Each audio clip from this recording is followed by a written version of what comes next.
Salut à tous, c'est BizBiz. Alors aujourd'hui l'épisode 1038 du Zap Image. On commence tout d'abord avec la première ligue. Et hier il y avait un énorme choc entre l'équipe de Chelsea et l'équipe de Manchester United. Et c'est Manchester United qui est venu s'imposer 2-0 du côté de Stamford Bridge. Donc Martial et Harry Maguire ont été buteurs. Pourtant c'est quand même l'équipe de Chelsea qui a vraiment dominé cette équipe de Manchester United. Mais le problème c'est qu'United a été plus finisseur devant le but que Chelsea. Donc United, j'ai regardé les stats, 9 tirs, 3 quadris. Alors que Chelsea c'est 17 tirs, seulement une frappe quadrée. C'est voilà, là où ça a pêché pour l'équipe des Blues. Donc Manchester United réalise un bon coup en venant s'imposer sur la pelouse de Chelsea. Ensuite les gars, on revient sur l'attaquant français Anthony Martial, encore buteur hier. Et Martial le réveille au bon moment. Donc toute compétition confondue cette saison, c'est déjà son 13e but en 29 matchs. Deuxième saison la plus prolifique de sa carrière après 2015-2016. Donc il est en forme, Anthony Martial. Ensuite les gars, on revient sur cette équipe de Chelsea et la VAR. Donc hier ils ont vraiment pas eu de chance, l'équipe des Blues. Donc déjà Harry Maguire épargné d'un carton rouge. Donc but de Kurt Zouma refusé et but de Olivier Giroud refusé. Donc hier la VAR n'a pas porté chance à cette équipe de Chelsea. Ensuite on revient sur Olivier Giroud, vient de faire son entrée avec Chelsea 2 mois et demi après sa dernière entrée. Donc il a voulu quitter le club l'hiver dernier. On sait que ça s'est pas fait. Voilà, il voulait aller du côté de l'Inter. Du coup il reste pour cette fin de saison avec l'équipe de Chelsea. Ça faisait plus de 2 mois et demi qu'il n'avait pas joué quelques minutes avec l'équipe des Blues. Ensuite on va parler d'un autre français, c'est N'Golo Kanté, vient de sortir sur blessure face à Manchester United. Donc le milieu défensif français, il est sorti à la 12e minute de cette rencontre contre l'équipe de Manchester United. Donc on ne sait toujours pas pendant combien de temps il sera indisponible, N'Golo Kanté. Donc c'est un gros coup dur pour les Blues. Et pour finir avec la première ligue, un petit coup d'œil au meilleur buteur et meilleur passeur. Donc le meilleur buteur actuellement c'est Jamie Vardy avec 17 buts devant Sergio Aguero, l'attaquant de Manchester City, et meilleur passeur c'est toujours le milieu offensif belge Kevin De Bruyne. Et pour finir avec ce championnat anglais, un petit coup d'œil au classement après Chelsea Manchester United hier. Donc Chelsea toujours à la 4e place et Manchester United remonte un peu au classement, donc à la 7e position, mais seulement 3 points de retard sur l'équipe de Chelsea. Ensuite direction l'Italie, on va parler de l'AC Milan qui jouait hier soir contre l'équipe du Torino et victoire 1-0 de l'AC Milan, et c'est Ante Rebic qui a marqué l'unique but de la rencontre. Il en forme le Croate parce que sur ses 7 derniers matchs il a quand même marqué 6 buts et une passe décisive. Donc maintenant on ouvre la page Ligue des Champions, car ce soir c'est la reprise avec 2 énormes affiches. L'équipe de l'Atlético qui reçoit l'équipe de Liverpool et l'équipe du Borussia Dortmund qui joue contre l'équipe du Paris Saint-Germain. On va en parler longuement juste après. Donc demain ça sera l'équipe de Tottenham qui jouera contre Leipzig et l'Atalanta qui jouera contre Valence. Donc on revient sur cette magnifique affiche ce soir en Allemagne. Donc le Borussia Dortmund reçoit le Paris Saint-Germain. Donc on en parle depuis quelques temps, ça y est, c'est le jour J, c'est ce soir à 21h. Donc on commence déjà avec le 11 probable du Paris Saint-Germain ce soir. Donc c'est le 11 probable, c'est pas le 11 officiel. On saura l'équipe qui débutera le match une heure avant le coup d'envoi, donc ce sera aux alentours des 20h, mais ça devrait ressembler à ça. Donc déjà Keylor Navas dans les buts, donc Thomas Meunier, Silva Kimpembe et peut-être Kurzawa, défenseur gauche, en espérant qu'il ne commence pas. Kurzawa, je ne sais pas pourquoi Bernat ne joue pas, peut-être il est blessé, parce qu'entre Kurzawa et Bernat, pour moi Bernat est supérieur au défenseur gauche français. Donc normalement Kurzawa sera titulaire ce soir, j'ai bien dit normalement. Sinon en 6 ça devrait être Marquinhos, Verratti, et en attaque ça devrait être les 4 fantastiques, donc Di Maria, Neymar, Mbappé et Icardi en attaque. Ensuite cette fois-ci regardez le 11 probable du Borussia Dortmund pour ce soir. Donc Burki, le gardien suisse, au but, donc Piksek, Hummel et Zagadou en défense centrale. Donc je ne sais pas s'ils vont jouer avec 3 défenseurs ou 5 défenseurs, parce que Hakimi et Guerreiro peuvent jouer défenseur latéral, mais peuvent jouer aussi ailier. Donc peut-être qu'ils feront le piston, la défense attaque. Donc Emre Can, le nouveau joueur de l'équipe du Borussia Dortmund depuis quelques semaines, donc sera titulaire normalement ce soir avec Axel Witsel, et en attaque bien sûr Sancho, Haaland et Torgan Hazard. Ensuite, une déclaration de Mats Hummels, capitaine de l'équipe du Borussia Dortmund. Donc il a dit: avec cette activité et aussi avec tous nos fans derrière nous, nous aurons de très bonnes chances. Le PSG, c'est certainement ce qui les attend ce soir du côté du stade du Borussia Dortmund, qui sera bien évidemment à guichet fermé, et le public et surtout le mur jaune va soutenir, et ça sera certainement le 12e homme pour cette équipe de Dortmund. Cette fois-ci une déclaration de Axel Witsel, le milieu belge. Il a dit: si Neymar joue ce soir, et je suis sûr qu'il sera là. Donc oui, Neymar normalement sera titulaire ce soir, à part s'il y a une catastrophe avant. Mais nous devons faire attention à lui, mais pas seulement. Ils ont beaucoup de qualités offensives avec Mbappé, Di Maria, Icardi, Cavani. Il faudra défendre collectivement et être vraiment fort pour battre cette équipe du Paris Saint-Germain. Ensuite, cette fois-ci, une déclaration du responsable du centre de formation de l'équipe du Borussia Dortmund qui envoie un pic sur l'équipe du Paris Saint-Germain. Nous n'achetons pas des superstars, nous les fabriquons, parce qu'on sait que le PSG investit beaucoup d'argent sur des joueurs ces dernières années. Je pense à Mbappé et aussi Neymar, alors que l'équipe de Dortmund, c'est pas la même mentalité que l'équipe du Paris Saint-Germain. Ils investissent de l'argent sur des jeunes joueurs très jeunes, et après bien sûr si ces joueurs percent, ils revendent très cher. Je pense à Ousmane Dembélé ou même à Christian Pulisic. Ensuite, une déclaration de Zagadou, donc normalement titulaire ce soir, le défenseur français avec cette équipe allemande.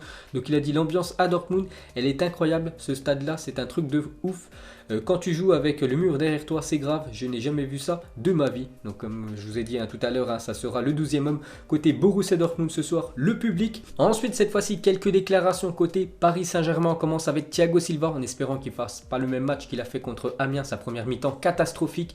Thiago Silva samedi dernier, donc ce soir c'est la Ligue des Champions, il va falloir élever son niveau pour le défenseur brésilien. Donc il a dit: non, je n'ai pas peur de Dortmund, mais beaucoup de respect. Si on est ensemble, qu'on commence comme on le fait habituellement, je crois qu'on peut faire un bon match tout en ayant beaucoup de respect pour ces attaquants qui sont aussi des phénomènes. Donc il parle bien évidemment de Haaland et de Jadon Sancho. Donc il va falloir bloquer ces phénomènes ce soir pour la défense du Paris Saint-Germain. Cette fois-ci, une déclaration de Marquinhos qui a joué seulement une mi-temps lui aussi il y a quelques jours. Son dernier match qu'il a disputé en entier, c'était le 22 janvier. Ça fait plus d'un mois qu'il n'a pas disputé un match en entier. Il a loupé quand même les 7 derniers matchs Marquinhos. Mais ce soir, il sera certainement titulaire.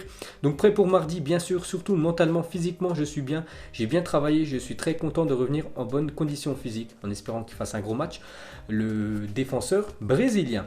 Ensuite, cette fois-ci, une déclaration de Kimpembe, lui aussi, qui a loupé les 2 derniers matchs du Paris Saint-Germain pour être prêt pour le match de ce soir. Donc je me sens bien, je suis apte à jouer, prêt à 120%. Le coach connaît bien Dortmund, j'espère qu'il va nous faire part de 2 ou 3 petites astuces pour battre cette équipe allemande. Ensuite, quelques photos des joueurs du Paris Saint-Germain qui se sont entraînés hier soir dans le stade du Borussia Dortmund avant le match officiel. Ce soir, on peut voir Mbappé avec Neymar.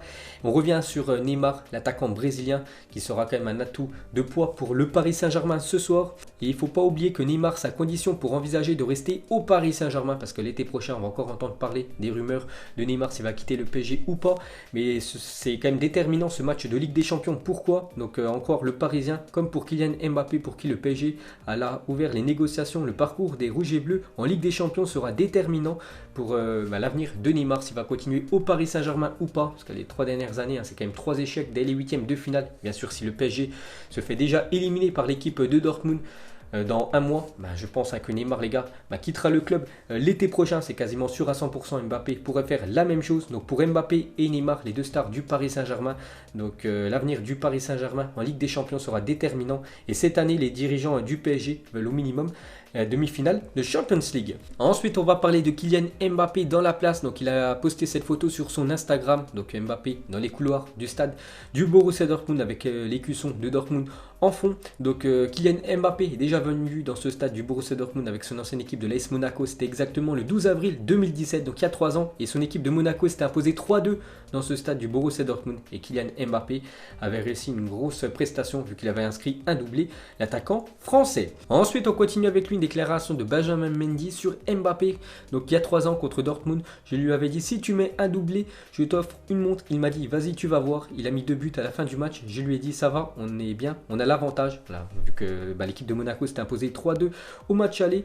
Et il m'a dit: ramène la montre. Voilà ce qu'avait dit Kylian Mbappé à Benjamin Mendy. Et après, bien sûr, l'équipe de Monaco s'était qualifiée pour les demi-finales. Ensuite, regardez la une journal L'équipe. Aujourd'hui, c'est marqué: un mur à percer, en parlant du public de l'équipe du Borussia Dortmund qui va soutenir son équipe à fond. Donc n'oubliez pas que l'équipe du Borussia Dortmund, donc avant d'affronter le Paris Saint-Germain ce soir, Dortmund n'a perdu aucun match à domicile depuis le début de la saison, toutes compétitions confondues. Donc pour vous dire que dans leur stade, ils sont intraitables. Cette équipe du Borussia Dortmund, ils n'ont perdu aucun match depuis le début de la saison à domicile.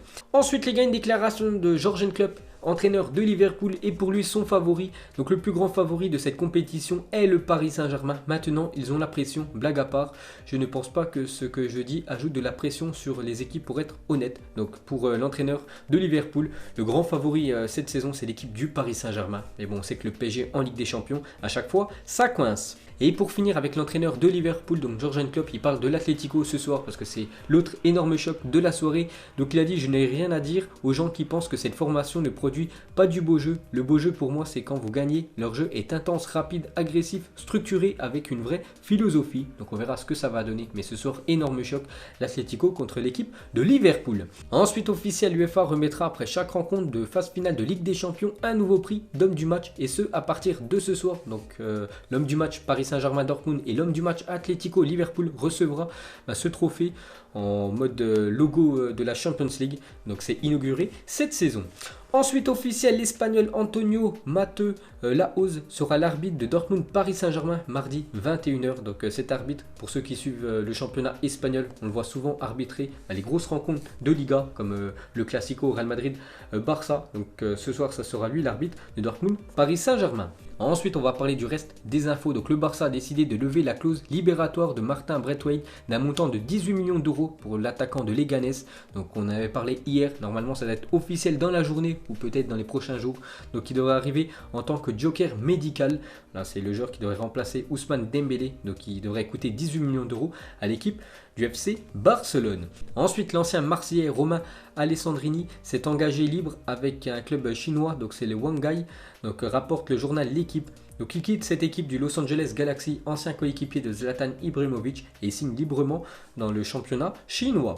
Ensuite, les prix des spots publicitaires pendant l'Euro 2020 vont sensiblement augmenter, rapporte le journal L'équipe. Un spot à la mi-temps de France-Allemagne, match de poule diffusé sur M6, coûtera 220 000 euros pour une vingtaine de secondes. Spot publicitaire, donc c'est jackpot pour TF1 et M6.